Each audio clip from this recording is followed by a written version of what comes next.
The world's fastest growing humanitarian crisis, as thousands of Rohingya refugees are spending a fourth night stranded near the border with Bangladesh.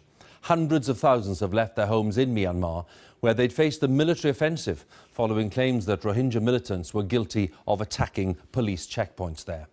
More than 500,000 Rohingya Muslims have now fled across the border into Bangladesh, and over the past 3 days, some 15,000 refugees have been stranded with limited supplies of food and water. Well, my colleague Clive Myrie is in the port of Conx Bazar, and he sent this report. In the distance in Myanmar, where Rohingya villages have burned in recent weeks and the people have been driven out, there's another fire. It's ethnic cleansing, says the UN. And the purged are fleeing for their lives into neighbouring Bangladesh. In my village, many were killed, but my son had just been born, so we have only now been able to escape. We haven't had time to name him.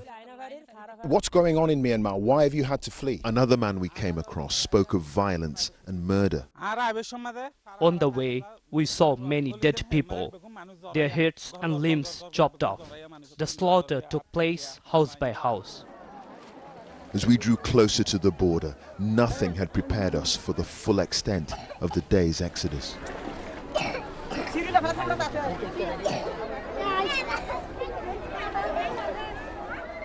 Almost as far as the eye could see, left and right, a tide of humanity. Between 10 and 15,000 people had crossed the border in one night. Young and old, hungry, exhausted, traumatized. And for the weak, it's a painful journey into exile, with the searing heat stinging the skin infection of this child beneath an unrelenting sun. They'd been hiding out for close to a week to avoid detection along the border. This, a first meal without having to watch their backs. A man makes a call to tell relatives he's made it, while others, parched and desperate, take their chance with the filthy water all around. Well, as you can see, they're carrying with them whatever they could salvage from their villages, their homes that they say they were burnt out of by the Myanmar military. Look at that little baby there in a basket. And there's another one here on the other side. So many young children we're seeing here today. This has to be one of the biggest single-day influxes of refugees from across the border, just over there, in the whole of this crisis. Many just don't have the strength to walk, including Minara Begum. She gave birth to a healthy baby boy just hours before crossing into Bangladesh. Born on a riverbank, he first opened his eyes to see a cruel world in which it seems there's no place for him or the other Rohingya Muslims. I begged God to save us, her husband Mohammed tells me. We hadn't eaten for 2 days and she went into labor.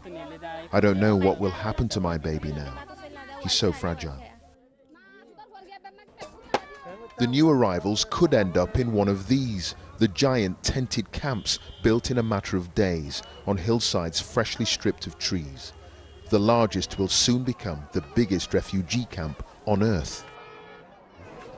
I've seen a lot of these crises around the world, and I really wasn't quite prepared for the degree of suffering and despair.